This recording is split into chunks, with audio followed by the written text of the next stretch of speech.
There you go. Okay, let's get started. Hopefully everybody has a copy of the handout. Is this a little bit too loud? Is it kind of... Maybe I'll turn it down a little bit. So one of the services that you can provide me, actually, and other people as well, this is, the classes are being webcast. That's actually the first announcement, which means that my voice, the audio feed, and the projector feed, there's no camera, obviously, but the projector and my voice are being recorded. Now, by and large, I don't really need a mic for you all to hear me, but I think you might need online to hear me, which is any of you who might want to review this stuff. So I often can't tell when my mic has gone dead. So if in the back suddenly you notice that the mic's not on, please let me know immediately so I can replace the battery. Okay, so these are webcasts. I just put this announcement here because I think I did not actually put that URL in the syllabus. So that's where you go. Now the webcasts are posted with typically a delay of about a week. So they're primarily there for your review. You won't see stuff that I put on the board. So I strongly encourage you not to think of the webcast as a substitute for lecture attendance. Okay, now I'm going to exhibit my enforcement tool for my classroom rules. In the 1, 2, 3, 4, 5, 6th row back. Hi, just wanted to introduce you guys to class. Thank you very much for bringing your careful attention. So that's the worst it's going to get right there. Thank you for participating in my demo. Okay, so problem set 1 has been posted. It's due next Tuesday. The first problem set is relatively short. It's due in a week. For the rest of the semester, the problem set, you'll have 2 weeks to do the rest of the problem sets. Okay, so what do I want to tell you? I want to go, so I didn't take as much time as I would have liked to last time to go over some of the points in the syllabus. So I'm just going to highlight a couple of things. You don't need to be able to see what's up there. Basically, what I want to focus on. So don't forget, this syllabus is a contract. This is mostly so that you guys don't suddenly discover that there's some policy of mine that you didn't know about, okay? This is not for me to try to discipline you. It's just that if you suddenly realize, whoops, I didn't understand that Professor Ackland doesn't give retests on the midterm. I should have known that earlier. So I want to make sure that you do know. So initial each point on the syllabus, sign the back of it, turn in a copy of it to your GSI before the end of next week. All right. Enrollment. This is very weird to me, but apparently if you're in the Monday, so there's this whole thing, right, that they're very careful that you have to go to section in the first week so that you don't get dropped. But if your section was the Monday section, apparently you get a pass on that. So because it was a holiday, you don't have to worry about that. So if you're enrolled in the Monday section, do not worry about showing up for attendance for enrollment purposes. All right. Online forum, Piazza. Have folks been on the forum at all yet to introduce themselves a little bit? Does it work? It's okay. The only thing I want to say about that is post early, post often. If you haven't used Piazza, it's a very valuable tool. This is the main way that you're going to get input on problem set questions outside of actual GSI sections. One of the features is that if you post a question and somebody else answers it, one of the GSIs can put a little flag on it saying this is an instructor-approved answer, and then you can sort of scan through and see, and you can focus on those ones, or you can try to answer people's questions. I should probably give like a prize for the person who answers the most other people's questions, but maybe that flag is prize enough. The other thing I'll just let you know, this probably is not, I probably don't need to emphasize this, but it only takes one bad apple. You may be anonymous to other people, but you're not anonymous to us. So just be polite. Okay, lectures, webcasts, iClickers, multitasking. I already talked about that. Everybody knows my rules, right? Okay. The readings, I just want to emphasize something I mentioned briefly. Some of the readings have these little margin notations. Solid line means this is not assigned. And a dotted line basically means this is material you are likely to be able... The problem is that these are journal articles, and some of the materials it's not going to make sense without a PhD, or it's unlikely to. So the dotted line in the margin means, hey, give this a try. It might be interesting to you, but don't worry about it too much. And if there's no notation in the margin, then that's the part that's strictly required. I also mentioned here in this final paragraph a few... I'm not going to bother with this. Pen is a little bit of a disappointment. There are a couple of books that you may want to check out for fun reading. Thaler's Winner's Curse, which is a great one. Actually, Dick Thaler is one of the sort of grandparents of this field. Dan Ariely has this book called Predictably Irrational, which is a lot of fun, and the study that we looked at last time is in that book. And then Thaler and Sunstein's Nudge, which we'll actually be talking about later in the semester. Those are all available online on Amazon, and I'm told you can get there on a couple of them are on Audible books. Okay, almost done. Problem sets.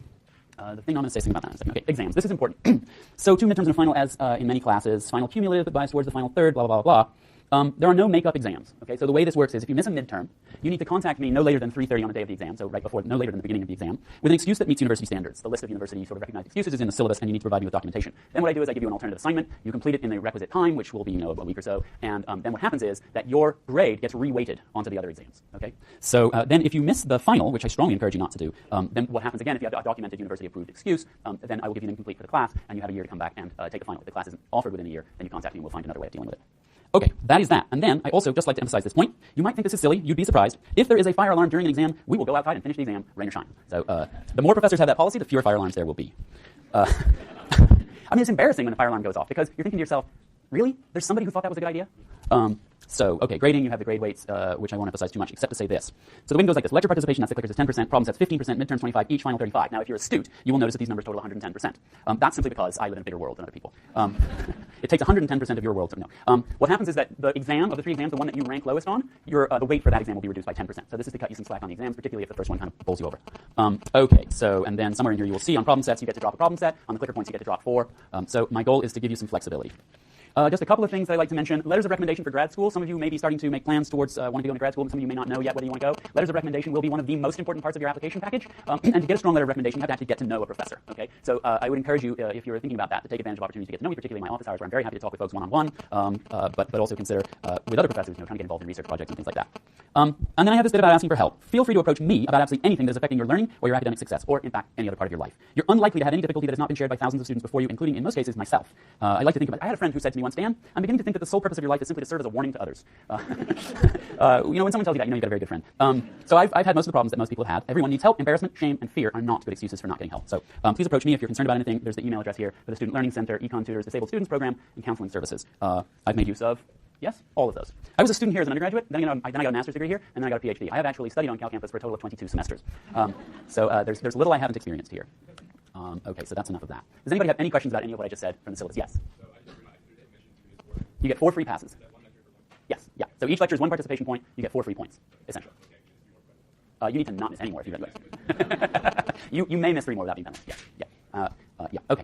So today we're going to set out on this journey of exploring various different aspects of what we call the standard model of microeconomics, a sort of typically rationality-based model. And in particular, we're going to start by looking at a very basic model of consumer demand, willingness to pay, willingness to accept, demand curves, and so forth. This is going to be extremely familiar to you. The idea is to poke into these models a little bit, see what they're really made of, and see whether or not they actually stand up to the test of actual real human psychology. Is that noise driving anyone else berserk? Okay, is that, let's see, does that make it go away at all? We'll see. Okay, if not, we'll just all go berserk together. Oh gosh, okay, more sort of logistical thoughts. I am a big fan of recopying notes. One of the things that pedagogy is actually a relatively simple business. It's good to repeat things to yourself, right? One of the reasons that writing things down is good because you're seeing it and you're writing it, and then you come back, and what I like to suggest is that within 24 hours, you get a notebook and recopy your notes within about 24 hours, and you're then rehearsing the information again, you're making sure you understand it, you're seeing where the gaps are in your comprehension. Takes extra time, huge benefit to you in terms of learning. My handouts are designed to make it easy for you to follow along with my lectures, so they will always be basically a skeletal form of my lecture slides. One downside of this is that it's easy to sort of get lulled into a false sense of security, thinking, okay, well, everything's already on the handout. Successful students that I've encountered, I sometimes find myself peering over people, someone comes into my office hours and they're referencing their notes, they're packed with margin notes. So if I haven't left you enough margins, let me know and I'll make them bigger. So that's that, and look, there's my reference to my 22 semesters at Cal. My first 5 semesters were as an undergraduate, and I did not do very well, and I did not recopy my notes. Now, and as a graduate student, I furiously recopied my notes endlessly, and have thick notebooks to prove it, and I did better. We all know that correlation is not the same as causation, but I claim that recopying my notes helped me. All right, now time to get on with the class.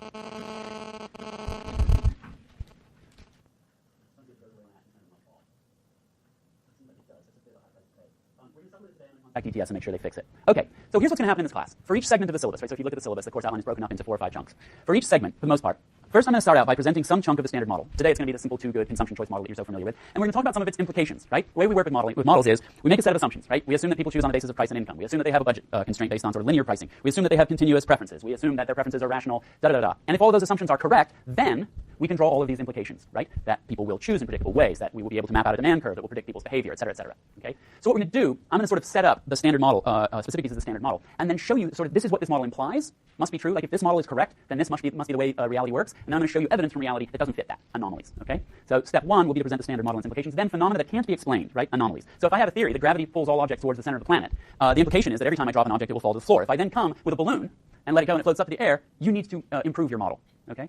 Now, we know that model has been expanded to be able to explain why helium balloons go up, but that's what I mean by a theory that you built to try to explain reality, predict certain things. If you see violations of those predictions, you know you've got to work on your model.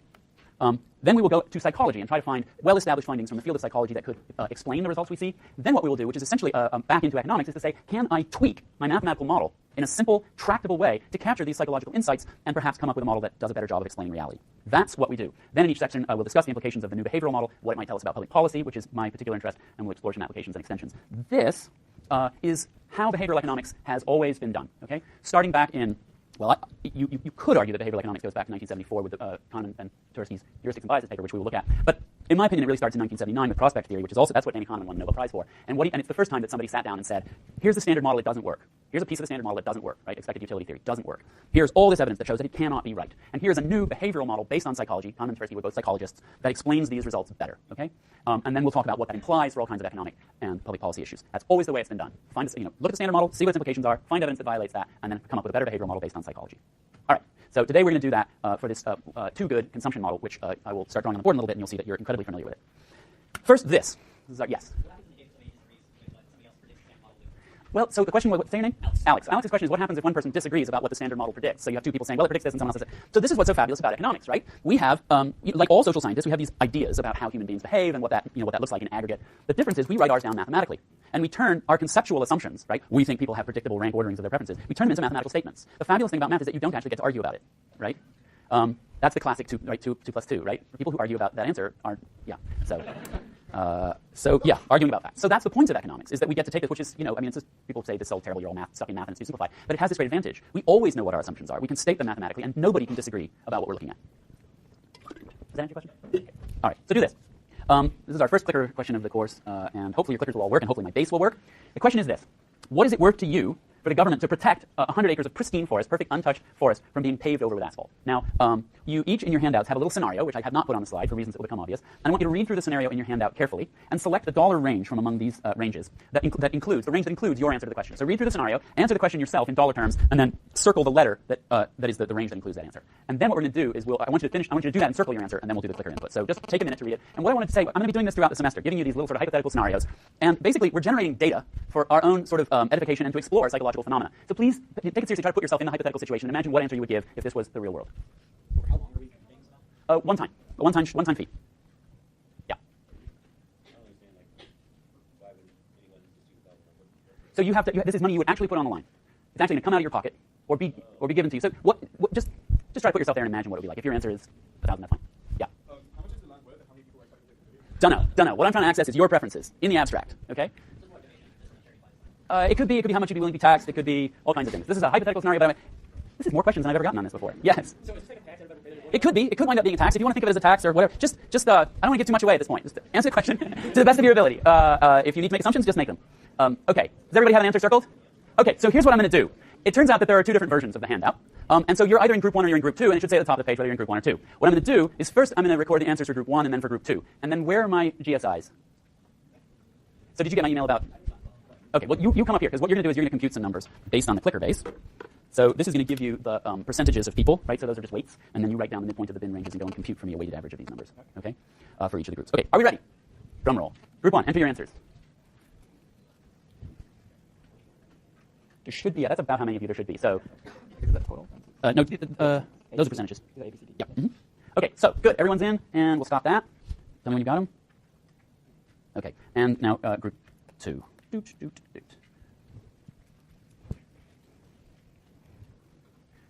few more of you? Okay, 5, 4, 3, 2, 1. Okay, great. I'm not going to show you the answers to what the answers you gave right now. Waldo is actually going to go and compute some weighted averages, and we'll come back.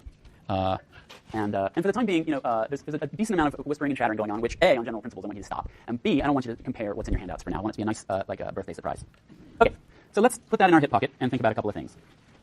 So in general, in economic modeling, let's just remind ourselves what the height of the demand curve for forest represents. Now, this is a little bit abstract, right? Because, in fact, there's typically not a market for Yosemite, right? People do not typically buy. I mean, the government bought it once, and that was that. Actually, I think the government already owned it.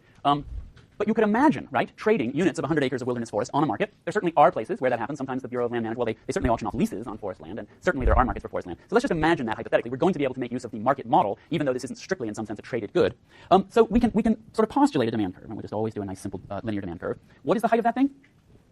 Right, so it's the price people would be willing to pay for the marginal 100-acre unit of land. And what do we typically call that? Willingness to pay. Okay. So it's willingness to pay for one more. And if you happen to be privileged enough to own Yosemite Park, it would be your willingness to accept payment, right, for one less. Whoops. So, right, for one less. Every laptop I buy is slightly worse than the last one. Eventually I will probably buy a Mac. I didn't say that. You didn't hear me say that. Never going to buy a Mac. So this is how much you value each acre of wilderness.